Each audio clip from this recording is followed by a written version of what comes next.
คำมาตราอันมีหัวข้อชื่อว่ากอยแปดลองใจจับเป็นห่อไว้เมื่อวันที่9 เดือนเอเปิลปี2023ปีพุทธศาสนา2566ว่าตีวัดอนัตตวิปัสสนากรรมฐานหนองเขียวเวียงตะคิเล็กเมืองไตปลอดออกคง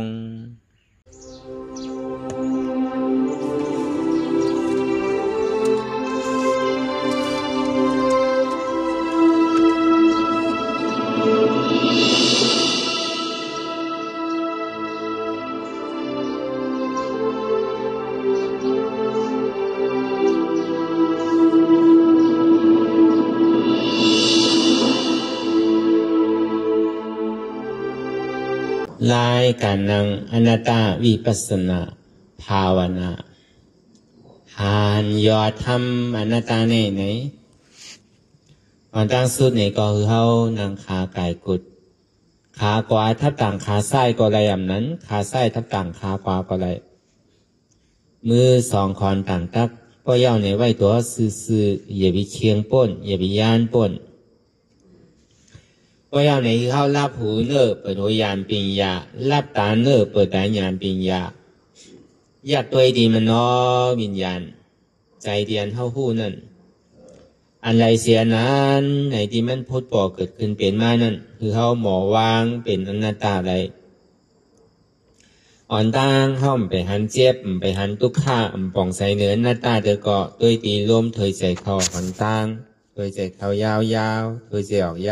าวๆเถยใจเขาลึกๆเถยใจออกลึกๆเขาเกิดออกตายเขาเป็นออกลูกฟองเกิดเวียบตายเนี่ยแสว่าเขาตัวหลอกหลายเนี่ยเขามีญาณตั้งหันซื่อใจญาณตั้งวนซื่อใจหันสะพอที่มันนำอู้เปิงไรเนี่ยเอาตั้งแต่ซิโกต่อไปตีนก่อนเนี่ยมันมีอะไรฟองหล่าในเตียนเขาเปิงพ่องำจี้สั่งไรเนี่ยมันหนังล้มเถยใจเขาออกเขาเย้าอย่าไปออกแลในกล่อมว่าเลยออกเย้าอย่าไปเข้าแลในกล่อมว่าเลยป้องเย้าอย่าไปเวียบแลในกล่อมว่าเลยเวียบเย้าอย่าไปป้องขึ้นแลในกล่อมว่าเลยสังว่าพวกเขาเย้าเนี่ยมันออกขึ้นก็ตายพวกออกเย้าเนี่ยมันเข้าขึ้นก็ตายพอตายเอาก็ซ้ำโหลเกิดก็เกิดเอาซ้ำโหลตายจังว่าเกิดตายสังว่าลองจ้องวันหลังนั่นเฮาไรเฮ็ดลองตั้งเกิดตายตั้งนานนั่นเนี่ยก็ป้อห้อมหู้เนี่ยก็เฮาซ้ำดีได้ตายเอาเกิดแทงสังว่าลองตั้งเกิดเท่าเป็นตายเนี่ยมันเป็นทุกข้าเสียสะเตือนเฮาวันทุกข้าหนาคานใจหนาเกิดมาภาวะจาดปันแน่เป้เหลืออกเหลือใจหนาเนี่ยอันนี้มันเป็นผลอาโจมันแกก็เปิดเหตุทางเอาจ้องมันนั่นลูกดีจาที่เกิดขึ้นมาในต้องก็เปิดจ้องเหตุมันเป็นรองตั้งเกิดเย้าเนี่ยก็อาโจมันนั่นน่ะเป็นรองตั้งเท่าพอมีเกิดก็มีเท่าก็เปิดจ้องนั่นมันมีเท่าเนี่ยก็อาโจเนี่ยมันจึงมีเจ็บรองตั้งเจ็บไม่ใครหนาวยุ่มดีกินบ้านย่อกาใจ32ย่อกาซบ32ย่อกาโต32ลูกดีใจมากตั้งเสียงก็บอกว่าจ้องเหตุทางเรามันเจ็บไม่ใครหนาวไม่ยาวเนี่ยก็อาโจนั่นตึงหัวตีได้ตายเนี่ยมันมีหลองตังเพราะว่ามีหลองตังเกิดก็ตึงเท่าพอมีหลองตังเท่าเนี่ยก็ตึงเจ็บไม่ใครหนาวมีหลองตังเจ็บไม่ใครหนาวเนี่ยก็ตึงตีมีหลองตังตายมีลองตั้งทบยากันในก็ตั้งที่มีอะไรลองตั้งผ่านยานกันผ่านดีกว่าผ่าตายในเป็นทุกข์เพราะว่าเป็นทุกข์เสียจะเขาสำคัญวนทัดสางด้วยเอาตั้งแต่อันเท่าหูกว่ามาต่อถึงพองยามเหลียวเนี่ยอันเตี่ยวเนี่ยน้ำ5อันคานใจเนี่ยน้ำ5อันเฮ่อเนี่ยน้ำอันหนำเฮ่อเนี่ยน้ำ5อันนักเนี่ยน้ำ5อันเบาเนี่ยน้ำ5อันไม่ใจในน้ำ5อันนำไม่ใจในน้ำ5เนี่ยเขาแตกเนืองไรมันดึงหัวมันดึงนำหมูที่ตีกันอันน้ำเนี่ยมันนี่ดึงวันเนี่ย เขาแหวกกองนักลงขันถาแหวกขึ้นแหวกโล่งของกูวันอ่ะมันเป็นกองนักลงอ่ะถือว่าวางกล้วยกับปนนักก็ว่ะเพราะเขากับแหวกเป็นทั้งแค่นักแทงหามือเบามีปอกกลุ่มกันนักกว่าที่ที่กันอันนี้ก็คือว่ามันมีหลองตั้งเกิดเท่าเป็นตายอันว่ามีหลองตั้งเกิดเท่าเป็นตายเนี่ยที่เรียกว่าเป็นโพนาโจของทุกขะห้องว่าทุกขะเสียจาทุกขะเดียนมันมีเตะอันนี้มันทบอะไรกันกูก่อนอ่ะกูเอากูก่อนเนี่ยเขาก็เกิดมาในต้องกันกูก็มันจะว่าเกิดเนื้อต้นไม้มันจะว่าเกิดตีไหลมามันจะอยู่ๆพูดออกมาห้างกล้วยมันใส่เกิดมาในต้องอยู่ห้างไผ่ห้างมันในข้าวตั้งเกาเหลือน10 เหลือนเนี่ยมันดีทุกข้าวก็คือ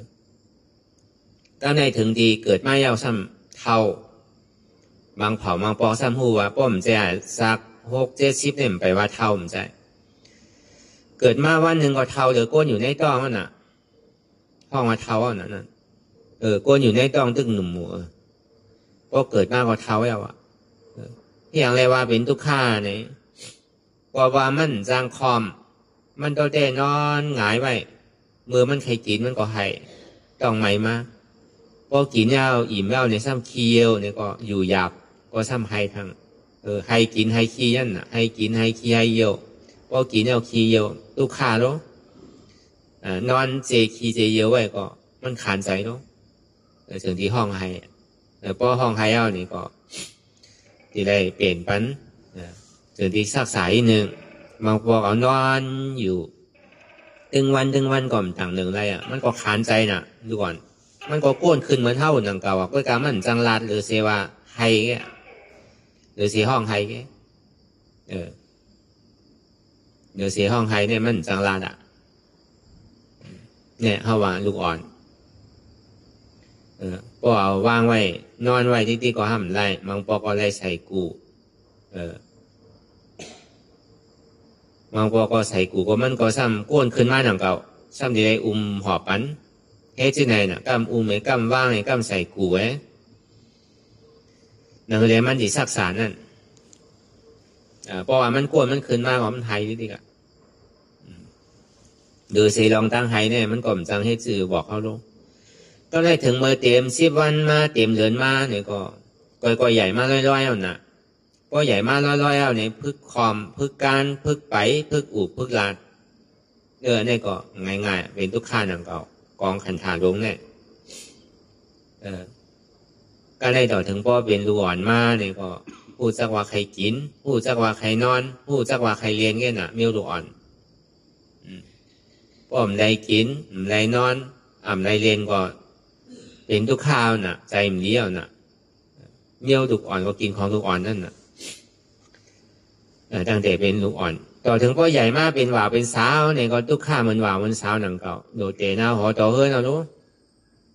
ทุกข้ามันหว่ามันสาวมากถึงดีเตะหน้าเฮือนมาเนี่ยก็เหมือนเขาอยู่จอมปอจอมเมเขาได้ก็ห้อมไปมีกูมีก็ได้ก็เขาใครนอนขิงไรเขาใครลูกขิงไรเขาใครกวาดขิงไรก็ปอเมก็ว่าทั้งเขาบางปอก็ห้องอยู่ป้องอยู่ก็กำลูกกลมจังให้เถื่อบางปอก็ปล่อยมันกว่าที่นั่นน่ะปอเมเขาก็ว่าสังก็การถึงตีเตะหน้าหอต่อเฮือนมาเนี่ยมันไรอ่ะน่ะตีไรเฮ็ดไรหาตีไรหาห้างกล้วยตีไรออกนาเฮือนห้างกล้วยเลยสังมันมีก็เหลียวดูถึงดีมีลูกมีหลานมากก็ทุกข้ามันหนังอันเตะนาเฮือนทุกข้ามันหนังอันมีลูกมันน่ะ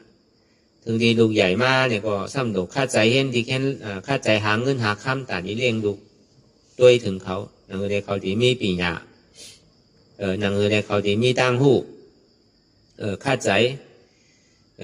เฮ็ดไทยเฮ็ดหน้าค่าใจเฮ็ดไทยเฮ็ดสนค่าใจกล้าขายพวกอยู่ในเวียงก็หลูกล้าขายพวกอยู่วันนอกหน้าป่างก็ดูเฮ็ดไทยเฮ็ดสนขิงได้ข้าวใหญ่ก็ได้ยังอ่ะขิงเฮ็ดหน้าก็ติได้เฮ็ดหน้าขิงเฮ็ดสนติได้เฮ็ดสน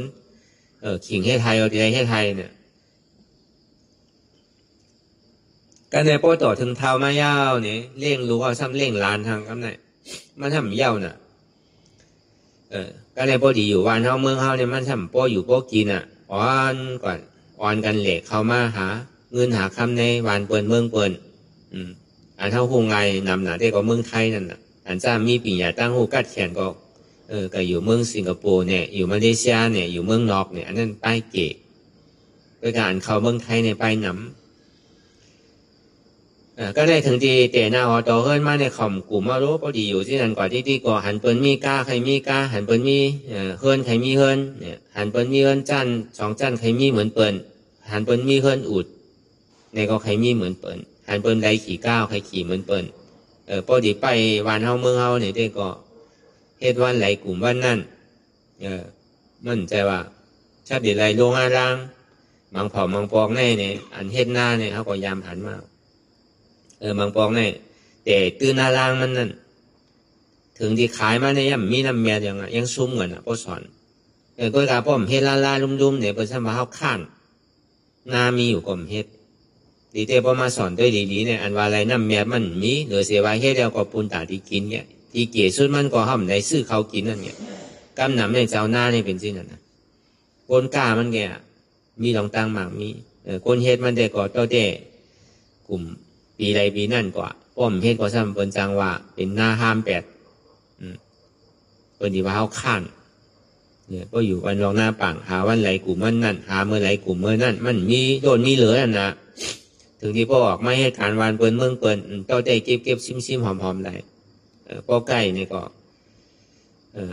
เนี่ยก็ต่อแต่มังมีดีเป็นอยู่ห้างไผ่ห้างมันกว่าก็ในอันเขามีลูกมีหลานไว้อันเท่าเป็นคนเท้าในนี่เขาซ้ำดีได้เอาลูกเขากำไหนจังว่าเลี้ยงลูกเขาซ้ำหนูเลี้ยงหลานป้อมเอาซ้ำเป็นหลานเขาเมื่อหนังวาซื่อล่ะเมื่อหนังกินจางไปลูกอ่อนนั่นน่ะเปิ้นก่อนคือเปิ้นใกล้ส่งเงินมาปันเฮาอยู่รู้พอมาแหลกเงินมามันไหลนำน่ะก็การไหลตัวปันเปิ้นมันมีเมื่อยาวเมื่อสุสีปอกันนะการล้อการเนี่ยท้องว่าทุกข้าเสียจ่ามันต้องเป็นทุกข้าอันหมันแมนอยู่เย้าอ่ะเกิดมาเนี่ยตั้งแต่ต่อถึงเกิดมาต่อถึงพ่อเฒ่าพ่อแก่ต่อถึงพ่อตายเนี่ยจังว่าการเอาดีเหตุการณ์ตั้งหลีหนึ่งปอกในยังวนกว่าวนมาดีเหตุซื้อดีกว่าซื้อมังปอกก็ดูดกว่าเดือนไรเดือนนั่นดูกว่าปีไรปีนั่นดูกว่าหาขิงขาข้าวยำตาที่ตั้นเนี่ยมันมีเนี่ยจังว่าลองตั้งสั่งเลยเป็นเสื่อมนั้นน่ะลองตั้งอาหารล่าตั้งซบตั้งตัวกำหนำอาหารล่าตั้งใส่ในห้องพอไรวนคุกใส่ไรมันเนี่ยจังว่าอันเท่าไม้การตลาเนี่ยมันเป็นอาหารล่าตั้งใสแต่ว่ามันเป็นลองตั้งตีถูกดีเฮ็ดเต้ใจว่าโดดเตะอาล่างสั่งอ่ะเขาอยู่ที่ไรเศร้าที่ไรเขาก็เฮ็ดไรหนังเก่าเมื่อว่าเขาเฮ็ดการตลาดเนี่ยเขาอยู่ที่ไรเศร้าที่ไรก็เปิ้นโหมโจมหับตอนเปิ้นโจมหลู่โจมตันเขาจิตเขาเปิ้นก็ห้อมถูกนี่เปิ้นก็เพื่อเขามีการเฮ็ดการตลาดนั่นน่ะในภาวะจาปานในก็ดีภาวะจาปานตั้งน้ำมันก็ดีจังหวะที่ว่ามาตั้งปึกตั้งโบตั้งเสนเนี่ยมันเป็นทุกข้าเสียจ่ามันเป็นผลอโจทุกข้าเพราะนั้นเนี่ยเขาสำดีหารสุขข้าไรซื่อล่ะที่ได้หาซื่อเนี่ยเพราะว่ามันมีทุกข้ากับอันสุขข้าเนี่ยมีอยู่เยอะเนี่ยเพราะว่ามีลองตั้งเกิดเท่าเป็นตายก็อันนำเกิดเท่าเป็นตายเนี่ยมีอยู่เยอะเนี่ยมีกะในพุทธศาสนาเขาพอมีเกิดอันนำเกิดก็มีพอมีเท่าอันนำเท่าก็มีพอมีเจ็บอันเจ็บก็มีพอมีตายอันตายก็มีแต่จังหวะที่ได้มาสอขาลองตั้งสังแลที่เขาลองตั้งเกิดเท่าเป็นตายเนี่ยย้อนก็ปุสังพอเดียวเข้าใจง่ายๆเนี่ยก็มันเป็นลองล่อผ้าต่อสร้างโมหะหมันหน้าเด็กที่ลึกๆก็มันเป็นลองตัณหาความอยากใครใครเป็นใครมีเมื่อเย้าเมื่อสุดเมื่อเติกหูนั่นเจอเสียงอันดีตานั่นเจอทางอันดีหูหลังนั่นเจอโนมอันดีชอบนั่นเจอกินอาหารตั้งกินอันดีตัวนั่นซ้ำเจอนุงเสื้อผ้าโคนุงโคอันเรียนแค้มใจในห้ำเจอกูติ๊กหูซ้ำจังถอมอันพิษตาซ้ำจังตัวอันพิษหูหลังซ้ำจังโนมอันพิษชอบซ้ำจังกินอันพิษตัวซ้ำจังนุงอันพิษใจซ้ำจังเจออันพิษผอมเย้าเจอเย้าหันเย้าเจอเย้าโนมเย้าเจอเย้ากินเย้าเจอเย้านุงเย้าเจอเย้าเจอเย้าหมออิ่มหมอเวอร์หมอจานหีปอกใครถอมหมูติ๊กใครหันอยู่ติ๊กใครนุงหมูติ๊กใครกินอยู่ติ๊กใครที่เตออยู่ติ๊ก เจอกับที่อันนี้มันเป็นลองตัณหาความอยากอะไรใครเป็นใครมีเมื่อยาวมือสุดมือเติกก็เพื่ออันนี้เป็นเหตุตีควากับที่สังวามันเจอตั้งเสียงในก็หัวมันโจรตั้งเสียงโจรหลงนั่นเมียวันเท่าเจอเนี่ยมันใจหลายอ่ะเขาทำดีได้ซื้อมาแล้วพอซื้อมาก็บอกว่ามันโจรตั้งหูน่ะอันเท่าเจอหนานทางหลีนั่นเนี่ยมันทำโจรตั้งตาอันเท่าเจอเนี่ยมันใจปนิปันลายอ่ะเขาดีได้ซื้อแล้วมันก็มันเผาเนี่ยพร้อมจูงเงินอ่านโหเดินโหปีก็โจตีไรมาอันตัวเจ้าเก่าว่าเจอนั่นมันก็นั่นหอมจูงมุนต่อถึงอาศักวัติสุดอะจองที่ไรมาก็เบื่อว่าใครนั่นลองหอมนั่นก็หนังนั้นหนังเก่ามันใจดีไรมาหลายอันเขาเจอว่ามันหอมมันเหม็นตอนหนังซับยาตอนหนังอันยาสีเขียวตอนหนังอันใจส่วนตัวเขาจะในเนี่ยเขายังหานหอมเนี่ยเพราะมันนั่นเนี่ยก็มันหอมกว่ากาขันมันก็ใหญ่ก็เป็นนั่นเนี่ยก็มันโจรตั้งหุ่นหลังก็เลยโจรตั้งซบเนี่ยหาล่าตั้งกินเนี่ยก็ลองตั้งกินว่ามีหลายเปิงหนังเก่ากินเมื่อไรก็กินตาไหลเนี่ยเย่าตานั่นก็เย่าเนี่ยมันก็เฮ็ดวันไหนก็กินวันนั่นกว่าป้อมเฮ็ดก็อึบเนี่ยป้อมมือฟุ่มเฮ็ดการก็อึบเขาอ่ะป้อไปอยู่เมืองไปในตีหูแต่พออยู่เมืองเขาได้มันมีเขามีสังกอตีเกศสุดมันได้เขาได้มันอึบหนังเก่าพออยู่เมืองบนนี้มันอะไรอ่ะกาหองก็เลยขาดงามก็เลยซื้อไทยก็เลยซื้ออีกอย่างก็เป็นเงินเป็นคำเสียงๆอ่ะจังว่ามันต่อง่ายๆหนังเก่าลองหาตั้งกินลองตั้งกินให้ทำเหมือนนั้นเนาะบางพอเขาหาเงินมากำนำนั่นลูกอ่อนนั่นเขาเมื่อเรียนเขาเมื่อหาเงินกระจุงเงินตีออกเดินมานั่นเดินไรหนึ่งปอกไรทุกเนี่ย2-3 วงไรทุกเนี่ยถึงที่เมื่อเอาไอ้3 วันในวันพอหมดเสียงแล้วน่ะเฮ็ดได้เหตุการณ์ตึ้งเดินน่ะมันก็เป็นที่นั่นกว่ามันก็หาวันใดกลุ่มวันนั่นมันก็กินตาไรวัน10 วัน20กินตาไรวัน100-200กินตาไรวัน1,000-2,000กินตาไรวัน10,000-20,000กินตาไรวัน100,000-200,000กินตาไรวัน1,000,000-2,000,000กินตาไรอ่าน10 ล้านก็มีหนังเก่าอ่ะลองล่าตั้งกินเนี่ยก็เป็นคุณเป็นสังอันมีเงินคำหนำนั่นมีอ่านโหปากล้านเหงล้านมันนั่นอันกินก็กินได้เต้หนังเก่าอ่ะมันกินก็คือก็เย่าหยากำนั้นสุดมาพอตกต้องก็พอเคียวพอออกก็เป็นคีเป็นเยียวหมดได้หนังเก่าเพื่อกาวันไหนเมืองไหนเนี่ยมันเหมือนกันนั่นก็เขาว่าเนี่ยพอดีที่จำลองตั้งอันนั้นอยู่ที่ในซึ่งตาเท่าดีป้วนลองตั้งเกิดเท่าเป็นตายเนี่ยมันป้วนไรนั่นน่ะกลุ่มกะตีแต่นั่นอยู่ที่รู้มีเมื่อเย่าเมื่อสุดเมื่อเติงน่ะอันเท่าอยู่กลุ่มกะเฮธาแน่นาอยู่การดีกู้โซการโตใจเจ้าเขาเนี่ยป้อมหมอตันหิปอกก็บอกว่าหนูหาเลี้ยงศพหาเลี้ยงโตหาเลี้ยงหูหาเลี้ยงเสียงหาเลี้ยงหางหาเลี้ยงอายหอมเนี่ยหาเลี้ยงศพหาเลี้ยงโตเย่าหาเลี้ยงใจอยู่ที่ติ๊กเนี่ยนะแต่มันเป็นที่ไหนกว่าที่มีเมื่อเย่าเมื่อสุดเมื่อเติกในห้องว่าตันนาความอยากใครเป็นใครมีเมื่อเย่าเมื่อสุดเมื่อเติกในเป็นอจอง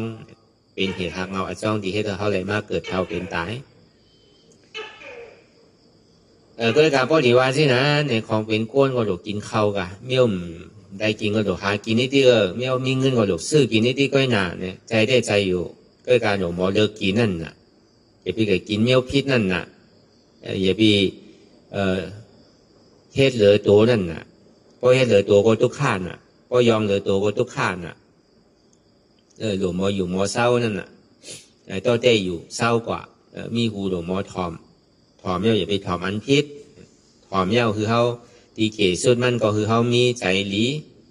คือเขามีลองตั้งหมอยืนหมอปันตีเกศสุดมันลองจากก้าตาหน้าศีละสมถะวิปัสสนา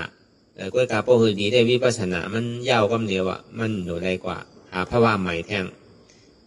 ลองตั้งกูเสื้อกูลองเนี่ยมันยังตีหาพระว่าวที่กะเป้าหมายเขาเนี่ยมันโดถอมเอาคือเขาพอเกิดสังวิกาตระถอมเย้าคือเขาพอหมออิ่มเวอร์จัน ในลองตั้งเกิดเท่าเป็นตายเนี่ยอันนี้ถึงที่ห้องว่าหูหลีตาหลีนั่นเนี่ยเขาหลวมโมต้วยเนี่ยหลวมโมต้วยในขันธาที่โกต่อไปตีนเขาเนี่ยหันว่ามันเป็นกองทุกข์ในโลกโลกาเนี่ยใครมีก็คือก็เย้าใครมีน้ำก็คือก็เย้าใครมีเต็มวันเต็มเมืองอยู่ก็เย้าอ่ะมันก็ติ่มอยู่ต่อโจผู้ว่ามันตีตายก็หนังเก่าตายมากกว่ามันจังเอากว่าโอกจากพวกของเตียนหาไว้นั่นมันดีอยู่มอก็คือแกในเขาหลวหันถึงซึ่งหนังในมันใครมังมีหลีเป็นคือใครเป็นขุนนอข้ามก็เย้าอ่ะใครเป็นขุนวันขุนเมื่อก็เย้าอ่ะถึงที่ตายมาเนี่ยมันจังเอากว่าตัวเจ้าเก่าก็ยังตีพังลิ้นไว้หนังเก่ายังตีเผาไว้หนังเก่ายังจังเอามือเนี่ยอันนี้ก็คือเขามีหมักตาด้วยหันถึงเสื่องหนังในพองในป้อมใจในเขาตีกลุ่มการโหลเฮ็ดโหลหาวที่โหลที่ทางสางปองคือมันใหญ่ขึ้นนำขึ้นหรือที่ก็มันดีทุกข้าวที่นั่นน่ะมันมีเมื่อยาวนั่นน่ะอันนี้เขาว่าลองทางลองหูหลังเขานั่นก็หนังนั้นหนังเก่าเขาโหลมอนโน้มก็หึงสั่งถูกได้กองคือเขาวนเป็นสั่งในการตระกัดกาแล้วมันขาดกว่าแล้วมันหายใจอ่ะเพราะมันยังตึกหายใจอยู่ก็เก่ายังไปตายเถอะอันเขาตัวลมถอยใจเนี่ยเก่ายังตึกมีอยู่สังวาลมถอยใจเอาขาดแล้วได้ก็มีเอาอ่ะเมื่อเหลียวเนี่ยมันเป็นรองเตี้ยเตียนมาอยู่เมื่อเหลียวเนี่ยเฮ็ดอยู่เมื่อเหลียวเนี่ยเป็นรองเตี้ยเอาอ่ะมันใจเป็นรองแหลนเอาอ่ะเข้าหลงหมอตัวลองตั้งตายเนี่ยมันมีดีในแกเพราะมันขาดกว่าเมื่อไรก็กว่ามันนั่นน่ะกัดกาอะไรมันตายหรอกอันนี้ก็เข้าหลงเอาเป็นสังวิกาตราหนังเก่าลองอาหารล่าตั้งกินนั่นนู้ในกินเปิดหลูอยู่มันใจว่าอยู่เย้าที่ได้กินกว่ากาวากาเป็นกินเปิดหลูคือขันถ่ายอยู่ก็นั่นคืออะไรพอดีให้ลองตั้งดีเนี่ยเดี๋ยวเสียว่าพอให้ลองตั้งเมืองได้มันลีกินอ่ะลีโอดอ่ะน้ำก่อมลีกินอ่ะพอดีให้ลองตั้งเมืองตามันตายยังดีลีอ่ะพอดีไก่ให้ลองตั้งอ่ำลีคือมันอึบน้ำอึบเขาก็ยังดีลีก่อนอ่ะมาดมันไว้ก็อย่างนี้กินสังก็ยังดีลีก่อนอ่ะพอดีมันนานดีให้ลองตั้งอ่ำเลียนอันเมืองนั่นพอดีให้ลองตั้งลีได้ก็กินปูหรืออยู่ลองเสือพาคนหนุ่มโคไหวนั่นนู้นนั่นก็หนังนั้นหนังเก่าพอหนุ่มร่นหนุ่มป้นหนุ่มเด้อเนี่ยก็มันดีทุกข้านั่นน่ะตัวเขาก็พอหลอดแล้วพอเขายองนำก็ใส่เงินนำค้ำนำก็กว่าตั้งไรก็เร็วก็ดีโกเสือพาคนหนุ่มโคไหวนั่นก็พอมันทางหลีป้นก็กามันซ้ำน้ำเนี่ยก็มันก็ดีให้เดี๋ยวเขาเป็นรองตั้งทุกข้าหมอเก็บหมอซิหมอหอมใส่ป้นตีป้นเดือกว่าก็ห้ำดีหนังเก่าอ่ะใส่ในป้นตาดีห่มภาพตาบันจ้านหวยก็หนังเก่าอ่ะลองทั้งเสื้อผ้าคุณหนุ่มโคไว้เนี่ยเมียวไหลเมียวนั่นน่ะเป็นที่นั้นก็ว่ะเหมือนหนังผ้าเหลืองสังก้านในก่อนหนังนั้นหนังเก่าป้นตาดีห่มภาพตาบันจ้านหวยมันมีสีขาวอย่างโลกเพราะผ้าเหลืองสังก้านเนี่ยมันรูปร่างไงอ่ะบางเจ้าบางป้าเพิ่นก็จ้างตื้อกำตะลาเนี่ยเป็นเรือนก็ว่าเป็นเรือนก็ย่ำเป็นอ่ะก็เบอร์มันพันอ่ะเนี่ยมันเป็นอันปูนตาดีห่มภาพตาบันจ้าอันป่วยอันป่วยก็มาเก่าใจว่าดีได้นุ่งไอ้เข่เข่งกันใจเนี่ยเนี่ยพอเขาหมอเฮ็ดเจ้านั้นเนี่ยในซึ่งในก็เข้าตีซักษานั่นน่ะเข้าติ่มไม้นั่นน่ะพอเขามีอย่างปียะพอเขากลุ่มการจอมกิเลสสาวที่ก็หัวมันจ่ายว่ามันดีย้อมหมดที่รู้อันเท่าเยเท่าหามาเนี่ยอันเท่าไม่ใจได้ย้อมเบอร์ว่าอีกอย่างก็ห้อมไปเต็มทนก็เบอร์เท่ากับเสียงย้อนนั้นเนี่ยมันนำน่ะเสียงลองหางลองอายลองอายาสาลองนุ่งลองไว้ลองอยู่ลองเศร้าจะเนี่ยมาพอมันนำป้นก็เข้ากับทุกข้านนำอันนี้ก็มันเป็นลอกลายที่พระเป็นเจ้าสอนไว้ปุณตาดีมัวอยู่มัวเศร้ากว่า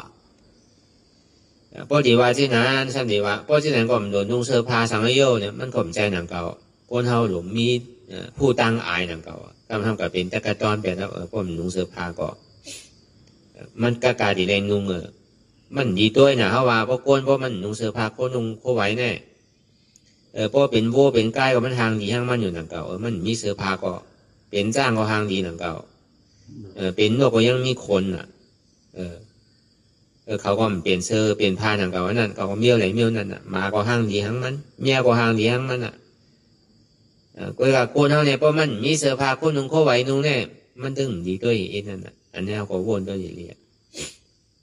เนี่ยเขาก็เอาวนเป็นตารางกว่าอันใดที่มันเป็นตารางเนี่ยมันมีเนี่ยมันอยู่ในตัวเนี่ยเสียงๆอ่ะก็เปิดตันอ่ะความอยากใครเป็นใครมีเมื่อยาวเมื่อสุดเมื่อเติกแหละก่อนจะเขาอะไรมากเกิดเท่าเป็นตายอยู่สุดไหวเพราะมันน่ะ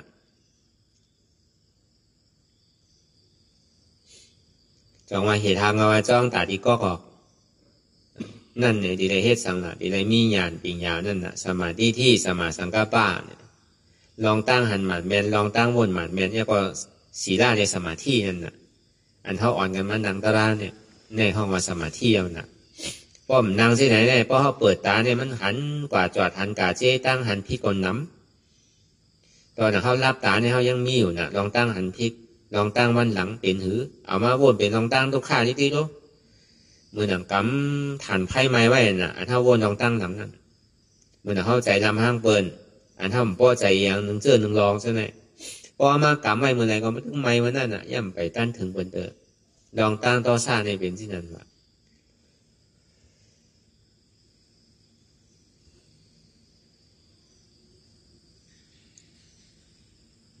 ก็บนนั้นเนี่ยล็อกไล่ตีอันเท่าโหลดทิ้งตัวทิ้งใส่อะไรเนี่ยนังแลป้อตีใจพงใจผิวถึงป้อหนิมไว้นั่นเลยเสียว่าเจ็บอะไรทุกข้ามันดีเอาอยู่มันดีมาอยู่ที่แนวน่ะมันกว่าตั้งไรเอาอะเพิ่นก่อมคู่ใจแล้วเพราะมันเจ็บมาเนี่ยคู่ใจไรลุกไรล่างอย่างเราอ่ะคู่ใจไรเฮิรนคู่ใจไรปีไรน่องคู่ใจไรโอจากโคของสังเอาอ่ะมุงมองถึงมันไข่หายทีแกมันดีถึงหิ่งถึงข้าวมือไหลมันดีถึงมือไหลมองนับวันมันอยู่เอาบางเผาบางก็คือทางขนัยแกเนี่ยมองนับไว้วันมันอยู่เอา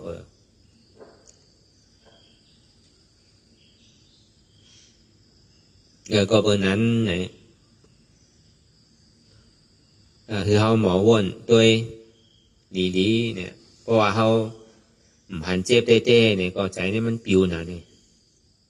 เอากากซ้อมาแค่ไว้อ่านโหเฮียงโหหมื่นโหแสนก็มันอยู่กว่าที่เตี้ยใจนี่มันไว้หนาเนาะ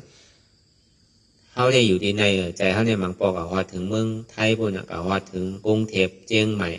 กับว่าถึงเมษายกำเหลียวไงกำพะเยากับว่าถึงตองกี้พอถึงหยันกุ้งมันเล่วนอ่ะใจเนี่ยมันไพ่หนานั่นอ่ะพอวนออกกว่ามันนึงอ่ะก็เลยบอกว่าเจ็บมันมาเตะเนี่ยมันกว่าทั้งหลายอ่ะหรือเสียมาอยู่ที่ไหนเงี้ยอันนี้น่ะเป้าหมายสูงสุดมันเดี๋ยวเขาโดดเอามันมาจู้เขาไม่ใช่ว่าโดดเรียนกว่าหาจู้มันกิเลสเนี่ยเพราะเรียนหาจู้มันเนี่ยเขาจู้จื้อเขากับต่อสู้ที่ไหนก็ต่อสู้กับมันจื้อก็มันถึงเป้มันไหนถ้าเขาอยู่ในห้องมาจู้เขาเนี่ยเขาก็ติ่มเพ้อโดดเรียนจอมโกนมันอยู่ที่ติ๊กอ่ะก็บอกว่าลอกไล่เนี่ยมันเป็นที่ไหนก็เมื่อปนมา3-4 วันในเขาฮอกับกายด้วยอนัตตาและขณะสุขเมื่อว่าเรียกก็เย่ากว่าดีตอนสัญญาหน้าขันธาปีตุขาอนัตตาก็เลยมาดีตอนไหนเนี่ยมาดีตอนสังขารหน้าขันธาปีตุขาอนัตตาก็ได้สังขารได้ซ้ำมีอยู่2 เปิงในขณะสังขาร2 เปิงเขาก็ในสังขาร2 เปิงเนี่ยมันสมิตต่อมนัสสาเวทนาซอมนัสสาเวทนามีอุเบกขาพอทุกขาก็ทุกขาสุดอ่ะพอเปลี่ยวก็เปลี่ยวสุดอ่ะมันแข็งง่ายเหมือนนั่นซื่อเนี่ยลองสังขารเพราะว่ามาหอถึงดีสังขารเย้าในซึ้งเพราะว่ามันผ่านพ้นมาในยุควิญญาณเวทนาสัญญาเย้าในสังว่ามันต้มนึงในซึ้งมันดีเป็นหือไว้ล่ะในอันเจ็บแย่นต้องตอดเนสานเดียมันพูดปกขึ้นเป็นมานั่นเพราะเขาอยากกำไหนก็ลูกกับกำนั้นปมพื้นหนึ่งตั้งแต่เขาเอตรามา เพราะมันมาถึงพอที่นั้นในห้องว่ามันผ่านป้วนในยุคในวิญญาณในเวทนาในสังขารามาอย่างว่าก็เป็นเฮิร์นเนี่ยก็มันผ่านป้วนเฮิร์นมากูหลังเอาวะผ่านป้วนมากูหลังเอาจ่องมันดีปอกมือขึ้นห้าเนี่ยก็เพราะว่าย่ำไปหันเจ็บเต้เพราะว่ายังโป่งปิวอยู่ในปอกมือขึ้นน่ะก็เพราะว่าแห้งมันเป้น่ะเขาว่าพอมาอยู่เฮิร์นยุกเนี่ยก็สั่งว่ามันเป้แล้วมันปล่อยยุกตัวนั่นแปลแต่ก็มันตึงดิ่มกว่าแท่งกล้วยกามันซ้ำปล่อยใจดอกลายมันเนี่ยก็มันก็ไข่เฮิร์นหนึ่งเอาเฮิร์นหนึ่งที่ก็อย่างเก่าคันทาฮาเปิดเนี่ยมันเหมือนอย่างเฮิร์นฮานหลังอ่ะพอเปิดปนเฮิร์นอยู่ก็ไปปองใสเข้ามาเฮิร์นวิญญาณปองใสเข้ามาเฮิร์นเวทนาปองใสปนมายาวเนี่ยเขาเฮิร์นมาสัญญาพอปนมายาวเนี่ยเขามาที่เฮิร์นสังขาระเนี่ยมันแจกเพไว้สองอันลองสังขาราเดียนเท่าเจอพื้นหนึ่งต้งค่ายใหญ่ๆเนี่ยมันตีกับไก่โดยลองใจโป่งปิ๋วอันนึงยาวอันนึงยาวอันนึงเอาอย่างมันมือเด้าหนักกันไหนวนก็เฮ้ถิงขาข้าวยามันเนี่ยสุดกับเมื่อไรก็ป้อมตั้นหัวอันนั้นมันเอาอายงกะไหวดีสังขาระมันก็เฮ็ดหรือป้นกว่าไรก็นั่นก็ก็การลองตั้งวนเนี่ยมันสั่มใจเป็นเปิงลงน่ะลองตั้งวนกับกาวากาเป็นนั่นมันใจลองปียาวรู้มันวนลองตั้งหลังตั้งนานในห้องว่าสังขาระมีเมื่อยาวเมื่อสุดเมื่อเติกก็ในสังขาระในปรามาเต้นั่นมั่นใจที่นั่นก็ในเขาซ้ำขึ้นปอกมือเหมือนพุทธคำปราเป็นเจ้าว่าพอมันมีตีกว่าที่มามันเนี่ยกว่ามันมาเอาปลายมันก็เหลือกว่ามันดิ่มเย้าเขาเดี๋ยวเอาเงามันก่อนเมื่อก็เปิดว่าเมื่อเสียขึ้นปนมาเขาซ้ำเอาเงามันดูในอนัตตลักษณะสุขและสังวาเก่าหยุ่มย้ำมากมันเป็นอัตตาในซึ้งนั่นนะก็ในโลกาในทางหยุ่มย้ำมากมันว่าสังขาราในมันคือมือสังขาราในเป็นสุขาสังขาราในเป็นอัตตาในมีลองตั้งหยุ่มย้ำซึ่งในว่าสังขารานั้นถามว่ามันกึ้มว่าสังขาราในถามว่ามันเป็นสุขาวะสังขาราในถามว่ามันเป็นอัตตาวะเดี๋ยวเขาไขวนซื้อเขาถังซื้อก็เหมือนหนังใจมังผอมมังปอกเนี่ยเหมือนหนังเขาว่ามือผูกใครกินนั่นได้ก่อนใครนั่นได้ก่อนซ้ำครึ่งกลางเป็นมาใช่ไหมเนี่ยเขาถามว่าสิ่งที่อันเท่าวนเนี่ยใครใจอยู่ซ้ำจังกวางในหลวงหนังกาวันนั่นสังวาสังขาราเนี่ยมันกึ้มในซึ้งเนี่ยคือมันกืดกำเหลียวเหยียบปีคือมันมีหลองตั้งวนกว่ากาวากาเป็นมีมือเย้ามือสุดมือตึกนั่น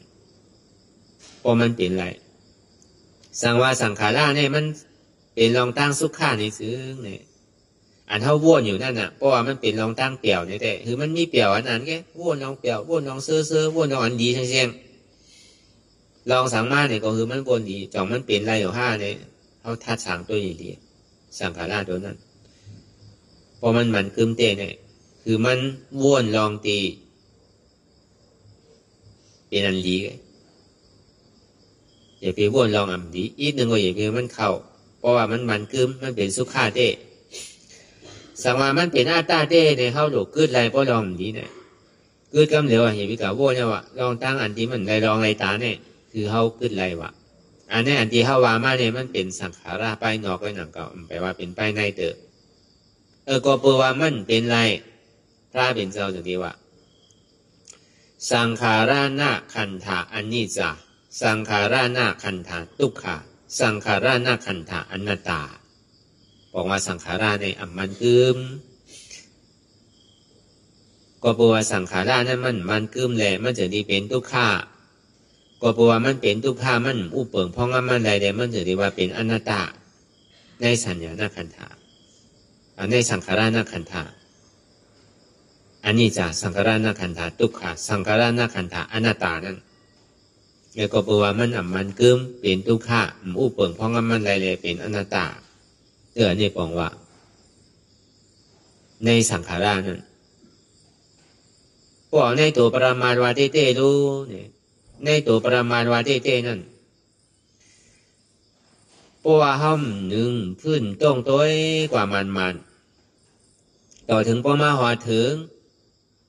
สังขารายาวนี่ถึงเพราะว่ามันเจ็บหาวแห้งเกิดขึ้นเป็นมาเนี่ยเขาก็เยื่นตัวต่อถึงมันพอลู่กว่าอันที่เป็นบาวีดนาลู่นั่นน่ะเหลือในมันหอถึงที่สังขาราวะ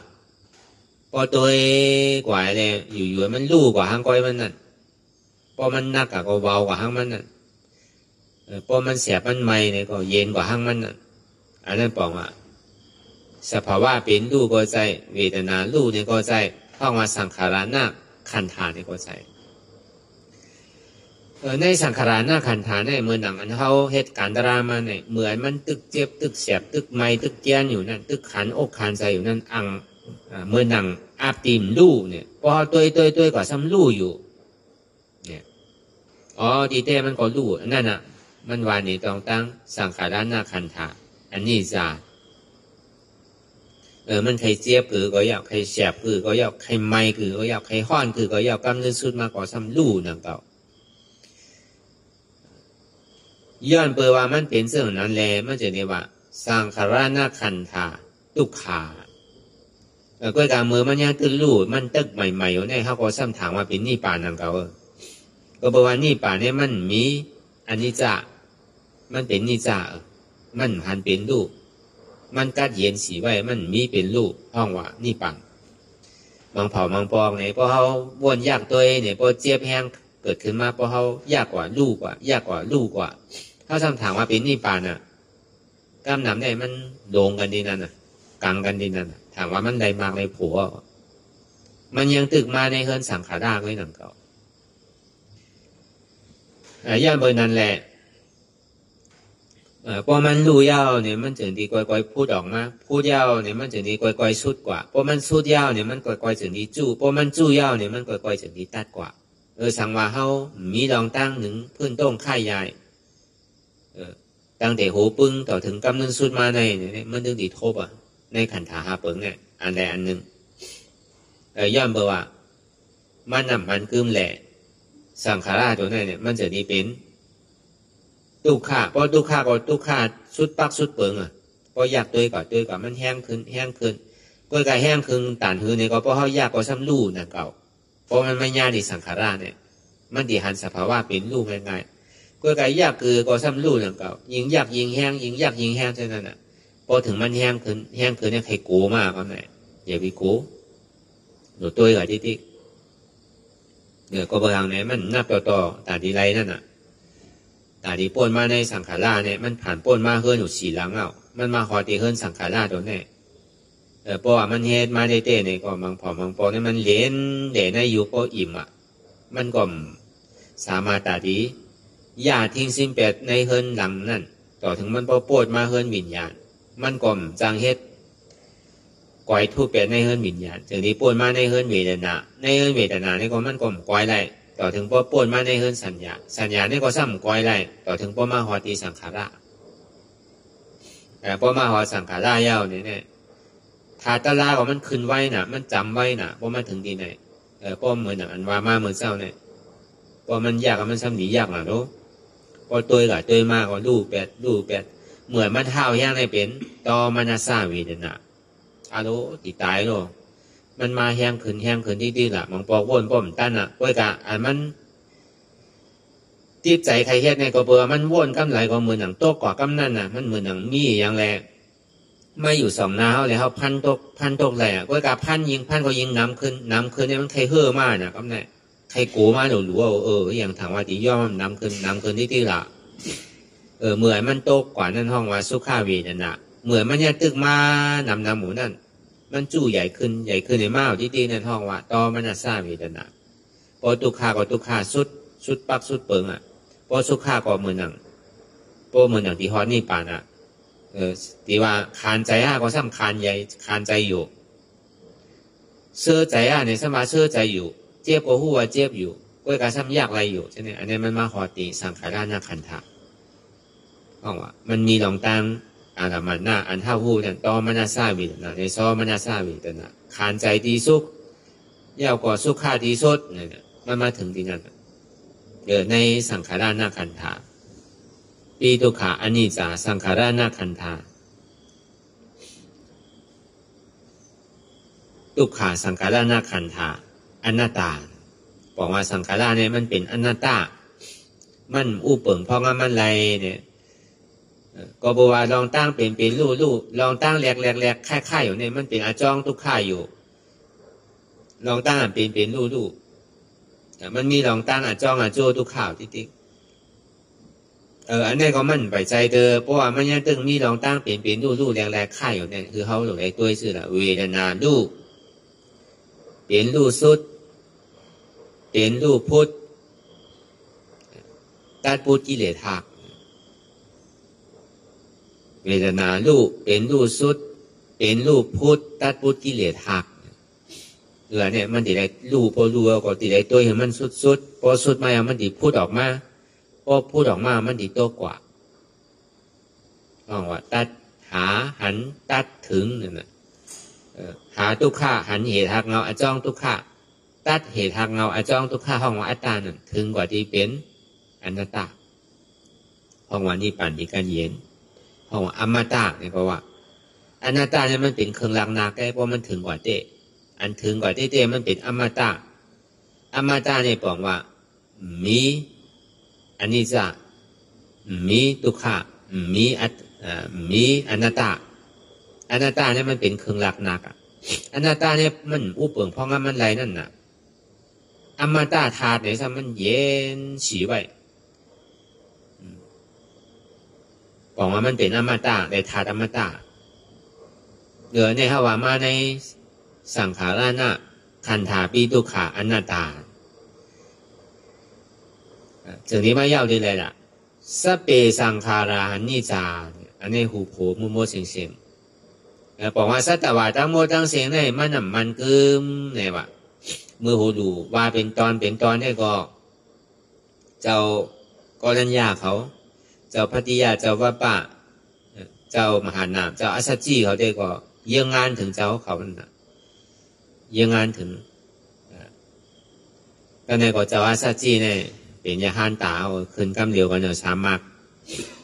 พูดขึ้นกำเดียวกันเนี่ยสามมากเป็นยาหันตากว่าก็ในพอมาหูจูสเปสังขารานิจาเนี่ยปองว่าเยี่ยงงานถึงผีสางสักก้นทั้งเสียงตีได้ว่าในคำขึ้นเดินแปดลองหาคำเนี่ยผีเขาสางเขาก็อ่อนกันมาถ่อม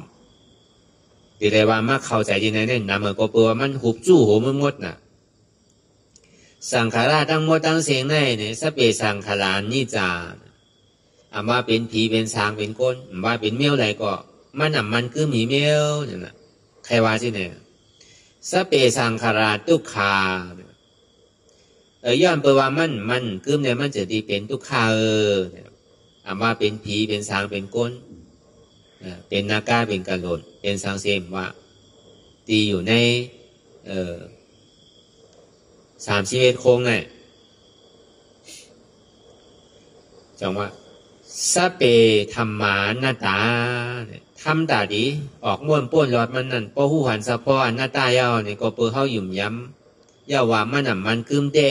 มันเป็นกองทุกข้าเต้มันอู้เปิงเพราะงั้นมันไรเต้เนี่ยมันเป็นอนัตตาเนี่ยขึ้นมาหุบจู่หัวมัวที่ไหนเสียงแต่ก็สเปสังขาราอนิจจาสเปสังขาราทุกขาสเปธรรมาอนัตตาเนี่ยบอกว่าขันธาหาเปิงเนี่ยมันกึมขันธาหาเปิงเนี่ยเป็นทุกขาขันธาหาเปิงเนี่ยเป็นอนัตตามันใจของเขาขันธาหาเปิงเนี่ยมันเป็นสภาวะอนัตตาไงมันมีดองตั้งเหลียกลายค่ายอยู่ย้อนไปว่ามันมีดองตั้งเหลียกลายค่ายอยู่เนี่ยมันจะดีเป็นทุกขาย้อนว่ามันเป็นทุกขามันอู้เปิงเพราะงั้นมันอะไรเนี่ยมันสองดีเป็นอนัตตาเนี่ยเหมือนเขาว่ามาเหมือนเจ้านั่นเจ้าอัสสจีอันก็ทนหานั่นก็ตกเป็นยาหันตากว่าอันเป็นผีเป็นสางในตีไรกว่าก็หัวตาลานั่นแค่ดินนำเลยก้นเขาเป็นหัวอโนซิโคล้านโกดมันนะกะก็บอกว่ามันเป็นตราประมาทนั่นน่ะตรากับกาเลยยุคนามคันธะเตียนเขาว่ากูก็นี่ก็มันถึงหันในกันกูก็รู้ในตัวในใจที่ว่ามานั่น จังว่าอันเฮาไม่ให้การตะลาอันว่ามั่นใจตัวเฮาอันว่าเนี่ยอันว่ามั่นใจตัวเฮาเนี่ยมันเป็นสังเนี่ยมันเป็นยุคธาตุมันเป็นยุคขันธะมั่นใจใจเฮาทำเป็นหยังเป็นวิญญาณขันธะมั่นใจเชี่ยวเฮาเป็นสังอันมั่นใจเชี่ยวเฮาทำเป็นสังเป็นเวทนาหน้าขันธะอันมั่นใจพิษเป็นพิษเท่านั้นดูทำเป็นสังสัญญาหน้าขันธะแต่สังขารหน้าขันธะเนี่ยสังก็บอกว่าในขันธะหาเปิงนั่นประมาณยอเนี่ยมันซ้ำมีอยู่3ในยุก็เป็นยุวิญญาณก็เป็นวิญญาณก็การในเวทนาสัญญาสังขารเนี่ยมันเป็นตัวเวทนาอันเดียวคำว่าใจเจตสิกยุคนั่นน่ะยุคนั่นเนี่ยก็เป็นรูปขันธะใจนั่นก็เป็นวิญญาณขันธะเจตสิกนั่นเนี่ยก็เป็นสัญญาเวทนาสังขารเนี่ยมันสำคัญมาจู้เป็นอันในอันหนึ่งก็หนึ่งเก่าเดี๋ยวเขามาให้กันที่เขาหมอปล่อยอันที่เพื่อไว้อยู่กูวันว่าอ่ำใจตัวเขาอ่ำใจใจเขาเจ็บในก็อ่ำใจเขาพิษในก็อ่ำใจพิษเปิลมันเป็นพิษเท้าก้อยเนี่ยลองตั้งว่าอ่ำใจตัวเขาเนี่ยมันเป็นยุคเนี่ยมันใจยุคเข้านามันเป็นอนัตตาใจเตียนเท้าถางว่ามันใจนามันเป็นวิญญาณนักขันธะมั่นใจเจี๊ยบเขามั่นใจพิษเปิลมันเป็นพิษเท้าใช่ไหมคือเขาหมอย่อมห้าไปไหนว่างเป็นอนัตตาอะไรนั่นลองตั้งอ่านคือเขาหมอย่อมห้าไปว่างเป็นอนัตตาอะไรนั่นในห้องว่าใน3ตัวเนี่ยมันเป็นมันเป็นเวทนาสัญญาสังขารเวทนาสัญญาสังขารเนี่ยมันเป็นเจตสิกเจตสิกเนี่ยมันแผ่เป็น3อันเดี๋ยวจังว่าอันเฮาเฮ็ดกันอยู่เนี่ยเพราะความเฮาว่าเนี่ยมันก็ว่าใจตัวเฮาใจเฮาใจเจ้าเฮาใจพิษเปิ้นมันเป็นพิษเฮาทันอยู่ผู้อยู่ยอมหับวางเป็นอนัตตาอันหานั่นมันเป็นใจอยู่อันหู้นั่นมันเป็นใจวิญญาณอันหับนั่นมันเป็นใจเวทนาอันต้องหัวนั่นมันเป็นใจสัญญาอันที่มันแหลกลายค่ายนั่นมันเป็นใจสังขารเนี่ยใจยุคใจวิญญาณใจเวทนาใจสัญญาใจสังขารในสังขารหาเปิงเนี่ยมันอ่อนหนึ่งเท่ากว่ากูเฮิรนน่ะกล้วยกาเฮาที่กอยเฮิรนได้อันนั้นมันเป็นคอลำดองอันใดที่มันหยิดจากเข้าแห้งอันใดที่มันเฮ็ดถือตีเท่ามันเฮ็ดเท่าใจติดใจจับใจแป้นมันแห้งอันใดที่เขาหักหนาแห้งในเขาถูกกอยแบบที่นั่งกำเดียวก็ดีว่าเต้แต่กล้วยเท่านี้มันมีน่ะเพราะเขามีดุกน้ำมีลูกหาก้อเนี่ยเลยเขาว่าเปิงลงมันเอาลูกทน1ต่อถึงทน5เนี่ยแหละอันเขาหักหนาเลือเปิ้นถ้าว่าเป็นลูกทน5เนี่ยแหละก็ในพอเขาหักหรือเปิ้นก็เขาซ้ำใครอยู่ที่นั่นหรือเปิ้นบางเผ่าบางปอกยากำท่ากำเหล่ากูเจอกูลองก็ยังเยื่นอยู่ก็เบอร์หางก็เบอร์เขาหักก็เบอร์เขาไม่ใครผักก็เบอร์เขาหักเขาหนาแหละเขาก็เยื่อเนี่ยอยู่กว่าเมียวเตียนเขาหักหนานั่นเนี่ยเขาโดกวายแปดตีเมียวเขาหักนั่นน่ะอำโดขึ้นมาป.2นั่นน่ะตีได้เฮ็ดที่นั้นมันจะดีป้นมันไหลเปิงแตกมันเป็นภายลาเนี่ยซ้ำที่ได้มีศาสนาศักดิ์สิทธิ์นำเก่าป้อมมีทำลำสุ่ม4สุ่ม5ก็ทำไรนำเก่ามันซ้ำที่ว่าเป็นตลาดทุนเอาอันนี้ก็เขาสำคัญใครเนรองเจ้ากัสปะเตียนหมอฮอตรากัดแขนน่ะปืนมันเจ้าเป็นหือมันเจ้าก็เป็นก้อนเขามีไว้ก้อกันเมื่อปันพระกัสปะนำเก่าอันเขาอธิษฐานกันในขึ้นกว่าเนื้อร้อยแหละเมื่อซื้อเขาก็ห่อกับไก่เลยป่าฮิยาเอาก็ในเขาตีห่อกับไก่เลยเจ้ากัสปะ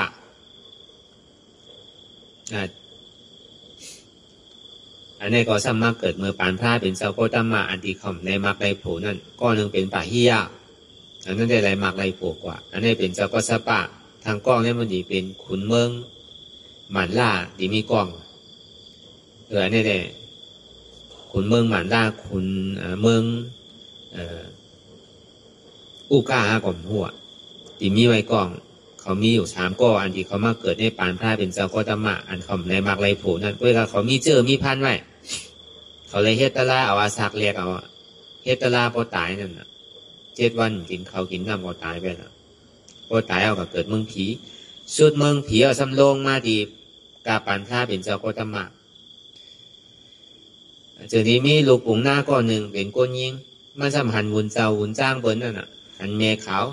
เมื่อกูปองแล้วมันมีพิกุณีใช่ไหมสามเณรีใช่ไหมเมื่อปานพระเป็นเจ้าเขาพอหันเยาก็ใจเนี่ยมันใครบวชที่ดีกว่าใครเป็นสางเป็นจ้างที่ดีกว่าลูกยิงสาวปุ๋งหน้านั่นแต่ย้อนคว้างที่ปอเมมันว่าลูกใครเป็นใครเขาในศาสนาพระเป็นเจ้าเนี่ยว่าปอเมมันปันคว้างว่าใครปันว่าไล่เนี่ยว่ากำเสือคือเขาหายเนี่ยว่าดูเตน่าเฮิร์เนี่ยว่าเมียวดูกันว่าเนี่ยพ่อปอเมมปันคว้างในซ้ำจังกว่านั่นก็จังเฮ็ดสื่อก็เตน่าเฮิร์น่ะพอเตน่าเฮิร์กว่ายาวเนี่ยก็พอถึงถิงมือป้อยนักขาดมานั่นน่ะในเมืองอินเดียมีถึงมือเดียวเฮ็ดทางกันมีโคสังหอมมาใจทุกน้ำหอมเขาป่าในปอยนักขาดโผงกว่าจนมันเหลี่ยเป็นโคสูแหล่สูเนี่ยเป็นมันเฮ็ดทางว่ะ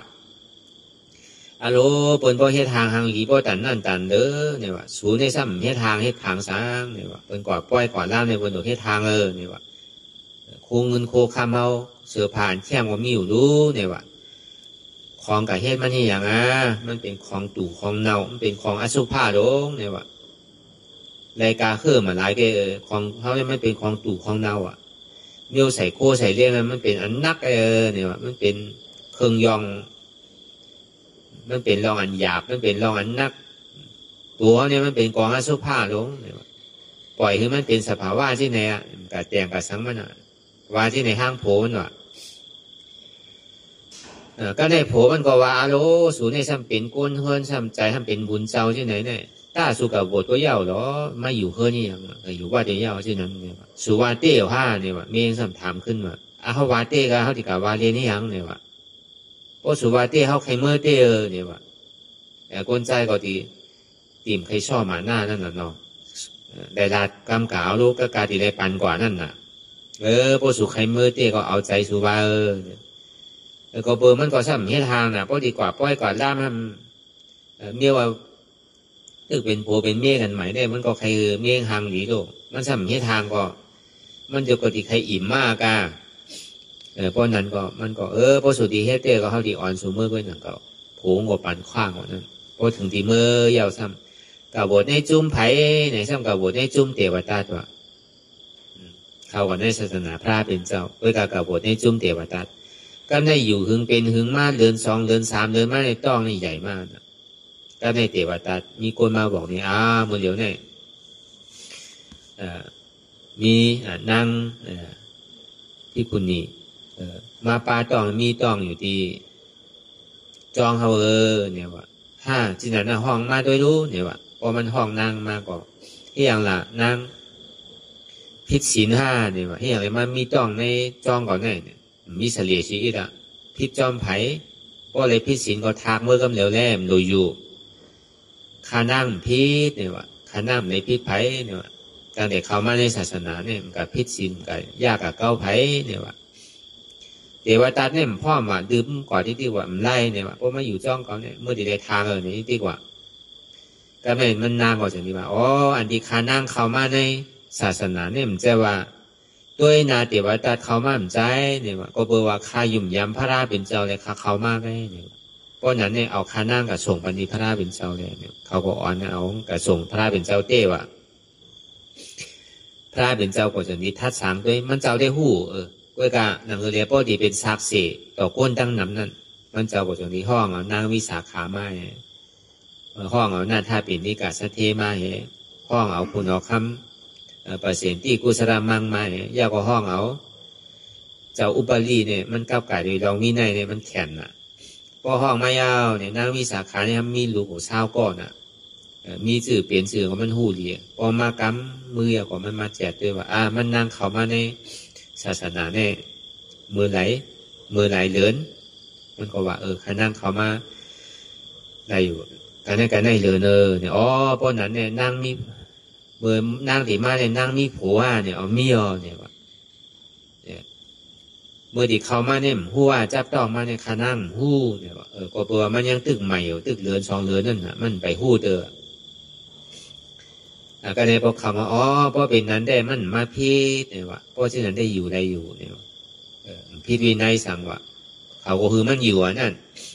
ต่อถึงพอเตรียมเดือน10 เดือนมาเนี่ยก็เกิดออกมาเนี่ยก็เกิดออกมาคุณเอาข้ามเปอร์เซ็นต์ที่กุศลมั่งมันถึงที่มันเหลียบตัวในจองซ้ำยินเสียงลูกอ่อนไห้เป็นเสียงไผ่ไห้นั่นมันมาจอบถามมันก็เป็นดุที่คุณนี่มันจะที่มาย้อนเจ็บเอาว่าลูกอ่อนเนี่ยมาอยู่ในวัดในจองเนี่ยมันสร้างทุกข์เนี่ยว่าเราดีเอาย้อนเป็นลูกเจ็บเอาสองมือดีพ่อมอยู่เนี่ยว่าเมย์ได้พอเปิดใครลูกลีน่ะซึ่งเป็นคุณเอาคำมาย้อนเนาะหักได้หักสู้ตัวใครผ่านนั่นเก่ากล้วยการนั่งเลยลูกแน่พอดีลีเนี่ยก็ย่อมผ่านนั่นเก่าย้อนใครลูกลีเนี่ยเพราะนั้นก็คือคุณเอาคำนั้นเอามือเลี้ยงมันก็จอบข่าวเฉยๆก็ได้พอถึงมันใหญ่มากเนี่ยมันซ้ำห้ายนะว่ะแดดปนแดดว่ะพวกกัดต่อข่างกันมากใช่ไหม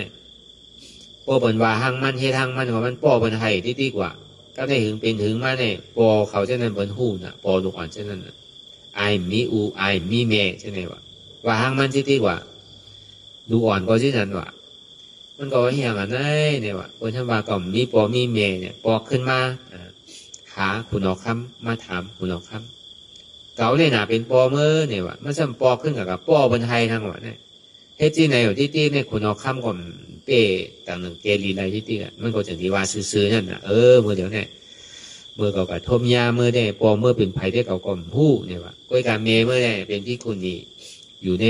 จ้องอยู่เนี่ยว่ะแต่ย่อมเปิดนั่นแหละเมื่อกับเกิดที่นั่นเนี่ยเก่าเลยย้อนมาเก็บเนี่ยเก่าเป็นโปเกมเมื่อไงเนี่ยว่ะกระสปาเนี่ยเพราะว่ามันหัวซึ่งนั้นเนี่ยก็เปิ้นว่ามันสื่อก็มันใจล้ำเอาว่ะเปิ้นใครว่าย่อหยอกมันเกื้อมันสื่อก็มันใจล้ำเอาว่ะก็เปิ้นมันเป็นรองเต้น่ะเพราะนั้นก็เพราะถึงอายุมันถึงเป็นเจ้าฉางมา7 ขวบ 8 ขวบมายาวเนี่ยก็คืนฉางคาดใจเห็นปฏิยัติคาดใจเห็นปฏิบัติต่อถึงเพราะเป็นเจ้ายาห้านตากว่าเพราะเป็นเจ้ายาห้านตากว่ายาวเนี่ยก็ฮอตราเนี่ยกัดแขนเอาว่ะสอนตราฮอตราเนี่ยกว่าที่ไหนเศร้าที่ไหนก็เป็นถุงจือเจ้าก็สป้าเสียๆว่ะ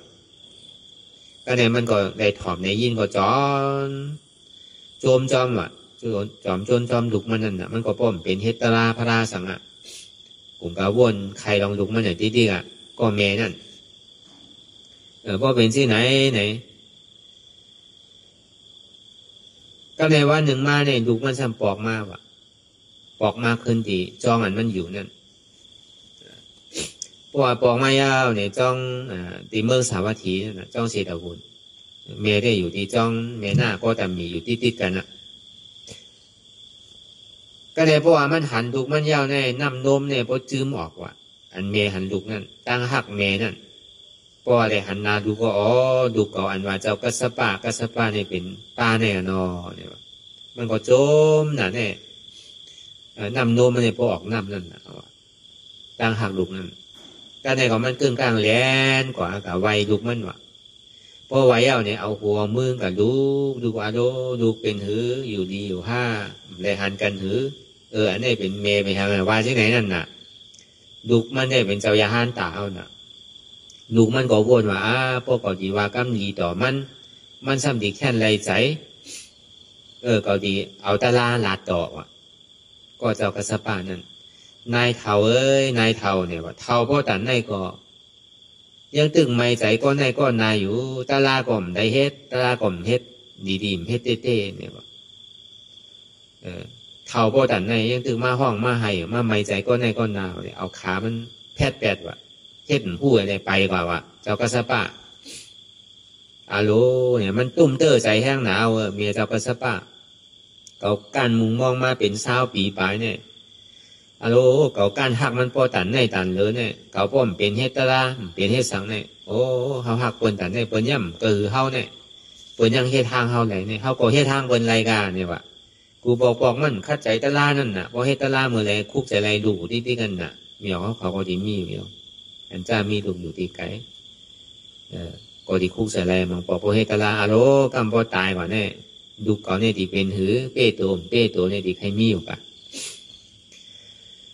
แล้วก็เปิ้นนั้นเนี่ยอโรเปิ้นเฮ็ดทางเก่าแล้วก็เฮ็ดทางเปิ้นไรกว่าเนี่ยเพราะนั้นก็มือกูปอกปองเนี่ยที่เฮ็ดตะลาคุกใส่ไรดูที่นั่นน่ะมันเป็นเฮ็ดตะลาให้ปอกอ่ะมันนั่งมาแล้วคุกใส่ไร